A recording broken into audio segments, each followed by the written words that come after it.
जनता की एकता हो, उसमें अनुशासन हो, दुनिया का कोई तानाशाह जो है टिक नहीं सकता। सबको हरियाणा की तमाम वर्कर हेल्पर्स को और अपनी तीनों जो यूनियन जो इकट्ठी होकर लड़ाई जो लड़ रहे हैं, इनको क्रांतिकारी सलाम पेश करता हूं जो उन्होंने एक मिसाल कायम की।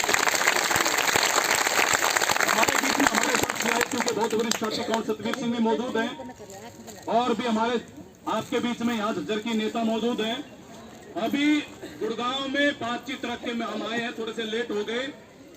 हम जो है यहाँ के मंत्री में थोड़ी सी भी गैरत है तो उनको स्वयं जो है इन वर्कर के बीच में आके मसलों पर बात करनी चाहिए और जो हमारी हेल्पर जिनकी कल डेथ हुई है उनके बारे में तुरंत मुआवजे की घोषणा करनी चाहिए अगर वो अपने आप को जो मांग है। ऐसी क्या बात है? एक एमएलए मंत्री ये ओम प्रकाश धनखड़ एक बार एमएलए रहे हैं 5 साल के लिए, लेकिन सारी जिंदगी पेंशन मिलेगी और बुजुर्ग होने के बाद जब नहीं रहेंगे इनकी बीवी को पेंशन मिलेगी। लेकिन हमारी जो वर्कर है, हेल्पर है, 40-40 साल तक नौकरी करती है, जब जाती है छुट्टी होकर नौकरी से 65 साल बाद एक पैसा उनको नहीं मिलता। इससे बुरी बात और कोई नहीं। क्या बात है? कोई भी काम आएगा विभाग का, आपका जो भी काम आता है, और हम ये दावे के साथ कहते हैं बहुत सारे लोगों को नहीं पता है। हमारे जो हमारे कर्मचारी अधिकारी जो यहाँ बैठे हुए हैं, खड़े हुए हैं पुलिस के, इनको भी शायद नहीं पता है कि आंगनवाड़ी वर्कर काम क्या क्या करती है। अभी तक जो है यही है, आंगनवाड़ी में राशन आता है, राशन बांट देता है, कुछ खराब हो जाता है, कुछ बढ़ जाता है। ये दिमाग में हम यहाँ के अधिकारियों को और ये जो पुलिस के सिक्योरिटी वाले इनको बताना चाहते हैं, अगर गांव में आंगनवाड़ी वर्कर ना हो तो सरकार जो निर्णय लेती है गांव में लागू करवाने के लिए वो लागू नहीं हो सकता। पिछले 3 दिन से जब से हड़ताल शुरू हुई है तब से फोन आ रहे हैं आपके विभाग से, डायरेक्टर से फोन बात करवा देंगे, आप आ जाओ बात करवा देंगे। हमने बता दिया पिछले 3-4 महीने से, और 3-4 महीने क्या पिछले 3 साल से हम डायरेक्टर के साथ 10 बार वार्ता कर चुके हैं। हम विभाग के मंत्री के साथ भी बात कर चुके 2-3 बार, लेकिन अभी तक मांग का समाधान नहीं हुआ। इसलिए मजबूरी में हमें आना पड़ा। हमारे भी बच्चे हैं, हमारा भी परिवार है, हमारा भी काम है, किसी को शौक नहीं है सुबह किराया लगा के 100 रुपए हर रोज 150 रुपए लगा के या धरने पे आके बैठना, सारा दिन बैठना, फिर जाके अपने बच्चों को संभालना। अगर सरकार में थोड़ी सी गैरत होती तो पहले ही जब हमने हड़ताल का नोटिस दिया, कभी आई थी हमारी मीटिंग, हमने 21 तारीख को मीटिंग की थी नवंबर को, उसके बाद 22 तारीख को नोटिस भेज दिया था विभाग के पास, मंत्रियों के पास। 26 तारीख को पूरे हरियाणा में आंगनबाड़ी की वर्कर हेल्पर ने, तालमेल कमेटी ने अपना ज्ञापन दिया कि आप जो हमारी मांगों का समाधान कर लें, नहीं तो हम 8 तारीख से हड़ताल पे जाएंगे। क्या यह सरकार बहरी है? क्या विभाग बहरा है? क्या वह सो रहा है? इतने दिन से हम कह रहे हैं आप बात बुला के बात करो, हमारे मुद्दे क्या हैं, लेकिन कोई बात नहीं करेंगे। अब जब 8 तारीख को जब हड़ताल पे चले गए, पूरे हरियाणा की 22 के 22 जिलों में जब सारा काम ठप हो गया और वर्कर हेल्पर सड़कों पे है, तब विभाग के जो है नाक में दम आया, तब वो बात करने के लिए तैयार हुए हैं। और हम कहना चाहते हैं ये ऐसे नहीं मानेंगे।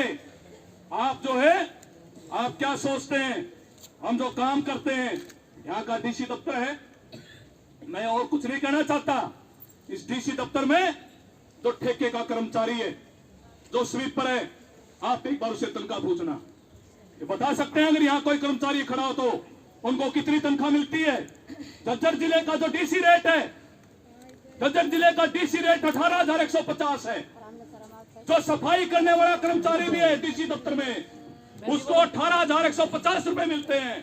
और हमारी आंगनवाड़ी वर्कर जो काम कितने करती है, काम जो है जितने पटवारी के रजिस्टर हुए ना उससे फालतू रजिस्टर है कि नहीं है। इतने काम करने पड़ते हैं। किसी भी टाइम पर जो है सीडीपीओ ऑफिस से पीओ ऑफिस से फोन आ जाता, आपको फला रिपोर्ट भेजनी है, आपको ये काम करना है, आपको मीटिंग के लिए आना है। हम तुरंत जाते हैं, कोई किराया नहीं मिलता। हमें मिलता तो बता दो मुझे। कोई किराया नहीं मिलता। क्या ऐसा कोई विभाग होगा?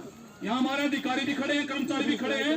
विभाग का आदेश दे आपको फलानी जगह जाना है तो वहां आने जाने का मान लिया 100 रुपए किराया लगता है।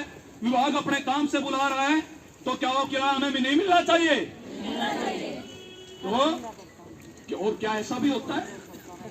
कपड़ा था विभाग ही ICDS परियोजना 74-75 में शुरू हुई, क्या तब तक रहता है? क्या ये विभाग नहीं बन सकता था?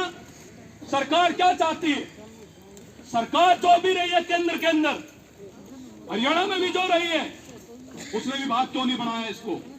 इस काम के लिए हमारी ये 6 सेवाएं, 6 काम है, 6 सेवाएं इस काम के लिए शुरू किया गया।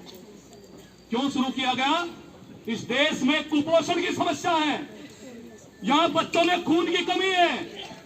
यहाँ बच्चे जो पैदा होते हैं उसमें वजन कम है, उनकी हाइट पूरी नहीं है। इसलिए ऐसे बच्चों के लिए केंद्र खोले जाएं जहां पर जो माताएं हैं, गर्भवती माताएं हैं, दूध पिलाने वाले बच्चों की माताएं हैं, 0 से 6 साल के जो बच्चे हैं उनके अंदर पोषण का सुधार हो। ये योजना इसलिए शुरू की गई, जरूरी थी। सुप्रीम कोर्ट ने डायरेक्शन दिया 2011 के अंदर भी। सुप्रीम कोर्ट ने कहा कि जितने भी अभी भी बहुत सारे एरिया के अंदर केंद्र नहीं है, उन एरिया के अंदर केंद्र खोले जाने की जरूरत है और केंद्र खोल लीजिए। लेकिन हम सबको पता है, आपको भी जानकारी है, 2011 के बाद कोई भी वर्कर की भर्ती नहीं हुई है। नहीं, अगर भर्ती हुई तो मुझे बता दो आप लोग। ऐसी क्या बात है? 10 साल से भर्ती नहीं है, धड़ाधड़ रिटायरमेंट होने लग रही है, नए केंद्र नहीं खोले जा रहे हैं, सुपरवाइजर की भर्ती नहीं है, हेल्पर की भर्ती नहीं है, और तो और CDPOs की भर्ती नहीं है। अभी मेवात जिला में मैं गया था एक दिन, वहां मेवात की वर्करों ने बताया 1 CDPO थी पूरे मेवात में, 1 CDPO, और उस पर भी PO की जिम्मेदारी दे रखी थी। तो क्या करेंगे अधिकारी? सुपरवाइजर नहीं है। हम ये कह रहे हैं, अरे आप पिछले 18 में जो एग्रीमेंट हुआ, हमने कहा वर्कर से सुपरवाइजर प्रमोट करो, और प्रमोशन का आधार पूरे देश के अंदर एक ही आधार होता है कि सीनियरिटी क्या है। सीनियरिटी क्या है? इन्होंने 10 तरह की कंडीशन लगा दी, पढ़ाई की नारी, एज की नारी, पता नहीं क्या क्या कंडीशन लगा दी। अभी हेल्पर की तो प्रमोशन की तो बात हो गई, वो इंप्लीमेंट हो गया, वर्कर की प्रमोशन नहीं कर रहे हैं। ठीक है, चलिए 5 बंदे जो हैं एक बार उनको जाना है, दूर से आ रही है। ठीक है, आ जाओ भाई, आदमी मिलवाते हैं। खड़े खड़े थक जाओगे, कोई बात नहीं। अभी लंबा चलना है आंदोलन, हमें पता है, पिछड़ा भी आपका अनुभव है। होता है क्या आज हालत क्या है? CITU क्या मांग करती रही है शुरू से?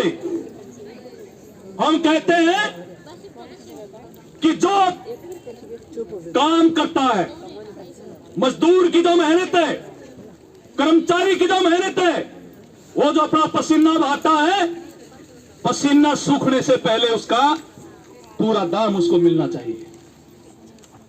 और दाम की हालत क्या मैंने आपको बता दी यार। और कहां कहां से शुरू हुआ था? 100 रुपए से, 50 रुपए से। बहुत सारे वर्कर होंगे यहाँ पर, अभी भी होंगी।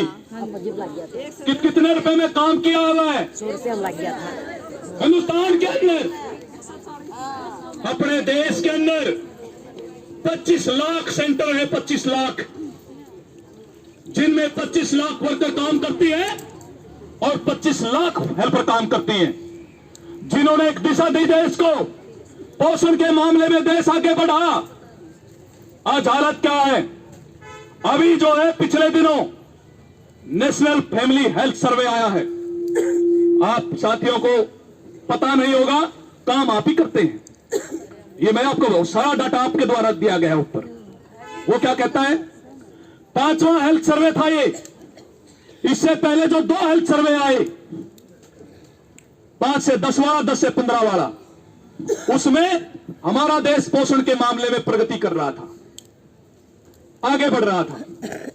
लेकिन अब जो आंकड़े आए हैं मोदी जी के राज में, जो देश को दुनिया में नंबर 1 ले जाना चाहते हैं, उनके राज की हालत यह है कि हिंदुस्तान के 22 राज्यों में कुपोषण की समस्या बढ़ गई। बच्चों में भयंकर कुपोषण है, ये कहते हैं दुनिया में नंबर 1 बना दिया। अभी ग्लोबल हंगर इंडेक्स आया है, जिसको बोलते हैं हिंदी में विश्व भूख सूचकांक। दुनिया के 116 देश हैं जिनका सर्वे हुआ है। उन 116 देशों की भूखमरी का लेवल मापते हैं। हमारा देश 101 नंबर पर है भूखमरी के मामले में। जो सबसे बढ़िया जहां कोई भूखमरी नहीं है वो 1 नंबर पे है, और जहां सबसे ज्यादा भूखमरी है वो 116 नंबर पे है। हमारा देश 101 नंबर पे है। बांग्लादेश, नेपाल, पाकिस्तान वो हमारे से बेहतर स्थिति में कुपोषण के मामले में। आखिर क्यों है ये? ऐसे समय पे क्या किया जाना चाहिए?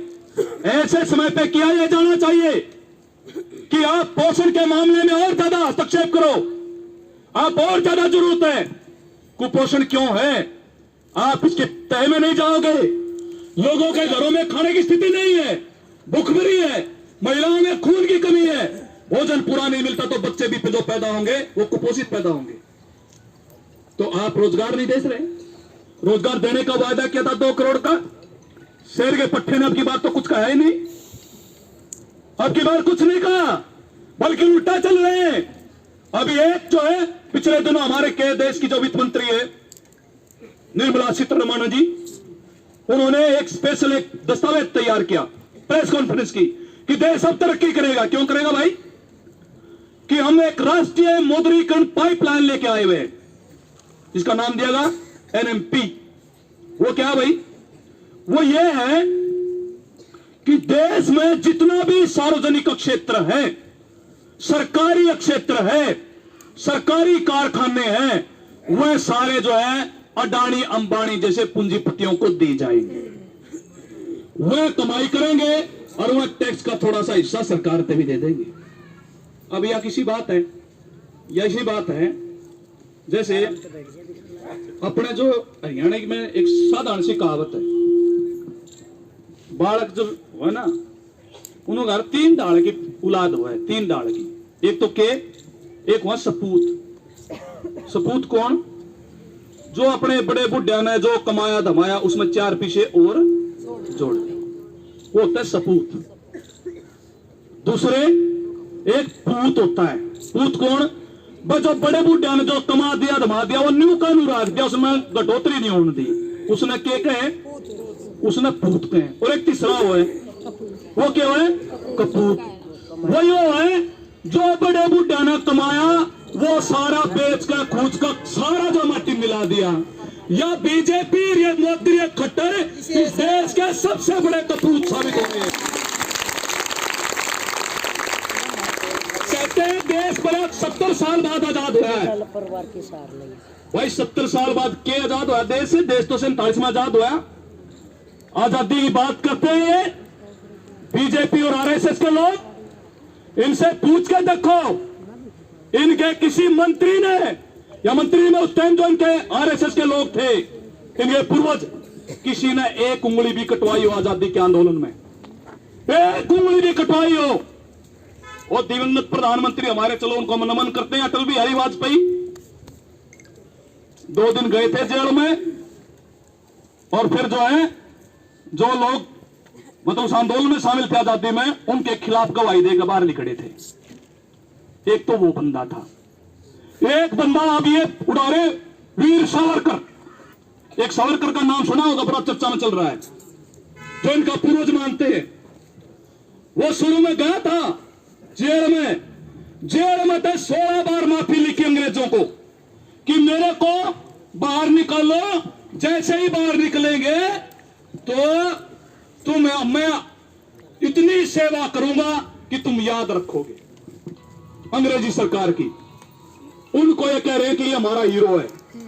हम ये कहना चाहते हैं कि भाई ये जो बैठी हुई है ना, और ये जो किसान बैठे हुए हैं, ये वीर सावरकर की औलाद नहीं है, ये भगत सिंह और रानी झांसी की औलाद बैठे हैं जिन्होंने देश को बनाया। ये जो आज राज में बैठे, ये जो राज में बैठे हुए हैं, ये उन गद्दारों के औलाद हैं जिन्होंने हमेशा ब्रिटिश हुकूमत की चमचागिरी की, उनकी दलाली की। आज ये देश के कारखानों को, देश के तमाम संसाधनों को उन्हीं के हवाले कर रहे हैं।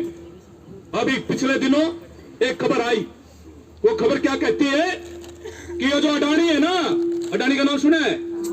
कौन है यो जो है 2014 से पहले बहुत छोटा सा कारोबारी था, थाने झज्जर में भी मिल सकेगा चाहे कदा कारोबारी। 14 में जो मोदी जो है इलेक्शन में घूमया, उसने जहाज दे रखा था अपने इसने 2 उसमें घूमने के लिए। उसके बाद पता लग गया कि इसका नाम है गौतम अडानी।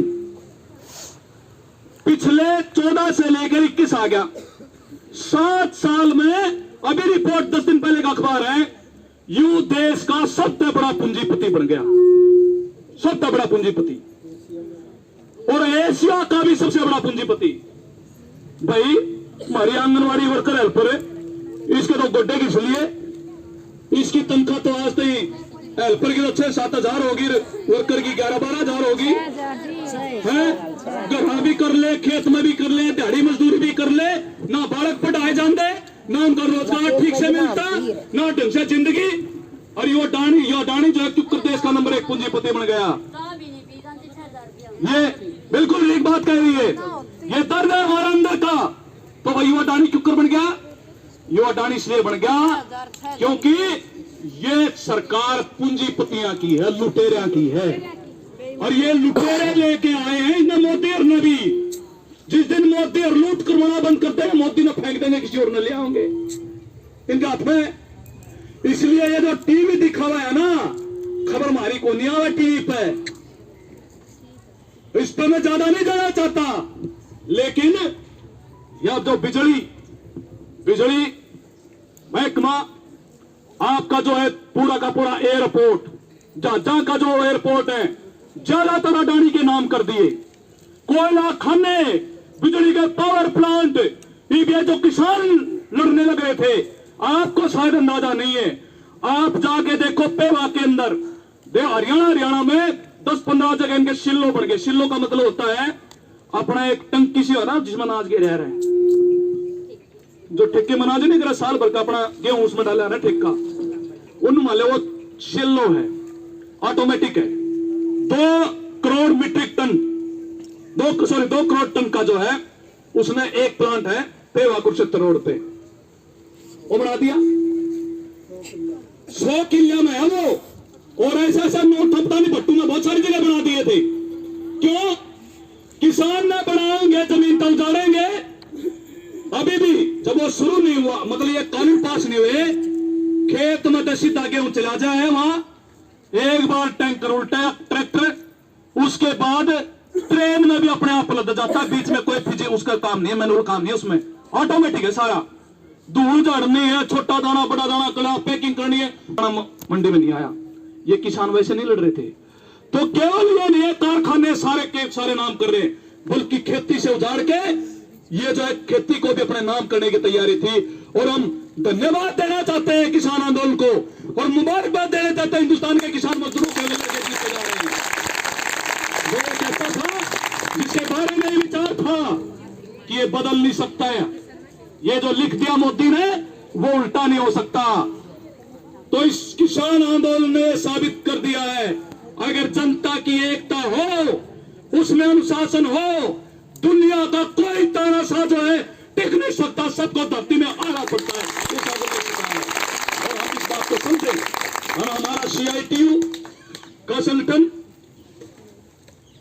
बना तो आजादी के आंदोलन में था 1920 में, दोबारा से 1970 में बना, और पहली लाइन थी यूनिटी एंड स्ट्रगल। यूनिटी का मतलब एकता और संघर्ष। एकता और संघर्ष जो है, इसके दम पे ही दुनिया के मजदूर, कर्मचारी, मेहनत करने वाले, वो अपने देश के मेहनत करने वाले, जब तक ये 2 नारों पे, इन 2 पे अमल नहीं करते, तब तक अपनी मुक्ति नहीं पा सकते। और हमारी मुक्ति क्या है? अभी तो हमारी मुक्ति यह है कि हम जो काम करते हैं, ये सरकार ने बेकार के अड्डे खोल रहे हैं स्कीम वर्कर के रूप में। ये महिलाएं हैं, देश में 1 करोड़ महिलाएं हैं, 50 लाख आंगनवाड़ी में है, 25 लाख मिड डे मील में है, 12 लाख आशा वर्कर्स है, और कई पैच में कोई तरह की स्कीम है। 1 करोड़ 1 करोड़ वर्कर हैं ये महिलाएं। क्या है? किसी को इंसेंटिव है, किसी को कुछ है, 5, 4, 7 हजार, 8 हजार में, 3 हजार में इसमें काम करवाना चाहते हैं। सारा काम जो है आज के दिन ठेके पे, स्कीम पे लेके आके बड़े बड़े पूंजीपतियों को लुटवा रहे हैं। ये पावर जो बिजली का मैं बता रहा था अडानी का, हरियाणा के पानीपत में सबसे पुराना पावर प्लांट है जहां बिजली बनती है, और यमुनानगर में है। हरियाणा में ज्यादातर बिजली बनाने के पावर प्लांट बंद कर रखे हैं जब से बीजेपी की सरकार आ रही है। ये खेदरवा चल रहा आपका हिसार में, और इधर आपके झज्जर में ये चल रहा झाडली वाला, ये क्योंकि केंद्र सरकार का है। बाकी क्यों बंद कर रखे हैं कोई पूछे इनसे। हरियाणा में हमारे वहां पर तमाम इंजीनियर ने असेसमेंट करके यूं बताया, अगर हमारे यहां पर ये पावर प्लांट चले तो बिजली की जो पैदावार पर जो खर्च है वो 4.5 रुपए पर यूनिट आएगा। लेकिन बीजेपी की सरकार पावर प्लांट नहीं चला रही। वो क्यों? क्योंकि अडानी ने गुजरात में अपने पावर प्लांट चला रखे हैं। वह बिजली जो है जो पैदा कर रहा अडानी, बिजली एक ऐसी चीज है वो पैदा होने के बाद आपको देनी पड़ेगी, रोक नहीं सकते उसमें। तो अगर ये पावर प्लांट चला दिए तो अडानी की बिजली कौन खरीदेगा? हरियाणा में ज्यादातर बिजली जो आ रही है गुजरात से आ रही है, अडानी के प्लांट से। इसलिए अडानी बन गया सबसे बड़ा पूंजीपति। ये यहाँ रोजगार नहीं रहे, कच्चे रोजगार है, पक्की भर्ती नहीं है। और भाई पिछले जो हमारा आंदोलन हुआ 2018 का, मैं और भी ये बैठो एक बार, तुम क्यों हो गया?